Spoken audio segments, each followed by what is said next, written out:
How's it going, boys and girls? I'm going to talk to you about welding and why it's uh, why it's such a great thing in the world. So let's begin. So, do you think you could join two pieces of metal together by using a rod hotter than the sun's crust? Sounds cool, right? But yeah. Well, today I'm going to teach you about the wonders of welding. It's a lot more than gluing metal together. So let's get into it. So let me learn you something now. Uh, I'm at the welding program here at ACC. I will be talking about the different processes on welding and how it actually works. So there's three main processes. We're going to start off with MIG welding. So MIG welding, or also known as GMAW, or gas metal arc welding, it's a process delivered through a gun that feeds wire and shielding gas out the nozzle of a welding gun and arcs on impact on grounded metal. MIG welding is probably the easiest process to pick up, in my opinion, personally. The process is not the strongest holding, process out there. MIG welding is used for quick things, quick tacks, production, quick fabrication, your car exhausts, etc., stuff like that. And the next main process is stick welding. Stick welding, or also known as SMAW, or shielded metal arc welding. Stick welding is my personal favorite because sparks. It makes the most sparks. It's cool. The delivery process includes a stick of metal and it includes a lead.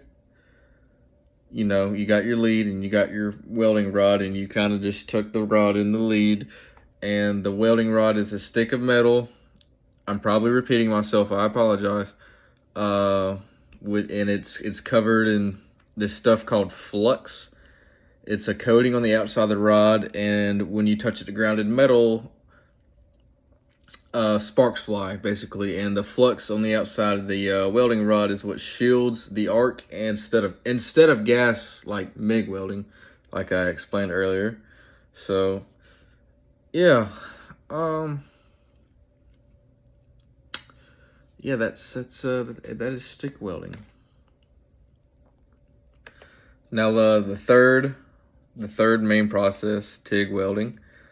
In my opinion, it's the hardest process. It's like doing surgery, or like surgery on metal. It's you got a rod, you got a tungsten. It's hard.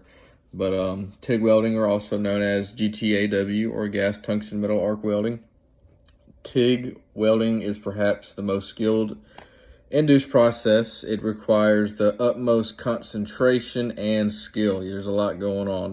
The delivery process of TIG is you got a TIG torch in one hand and a filler rod in the other hand, and you must heat up a puddle of metal with this torch. It's like an electric torch, and you gotta heat up the puddle. You gotta get a puddle, and you can't dip this little tungsten thingy in the metal, or you kind of just ruin the whole thing.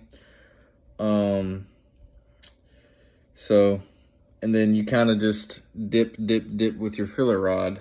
That's the best way I can explain it. And it really is a lot going on. It's like, in other words, TIG welding is like trying to drive a motorcycle while juggling balls at the same time. There's just a lot going on. You're trying to keep a puddle, and try not to dip your tungsten, and you got to add your filler wire and, make a good weld. So, in conclusion, to close this, I will bring us back to gluing of metal. As I just discussed, the three main processes, it's a lot more than just gluing metal together. And it's skilled labor, and it's, you get paid a lot because it's skilled. But my closing remarks, I hope I was able to learn y'all something, teach y'all something.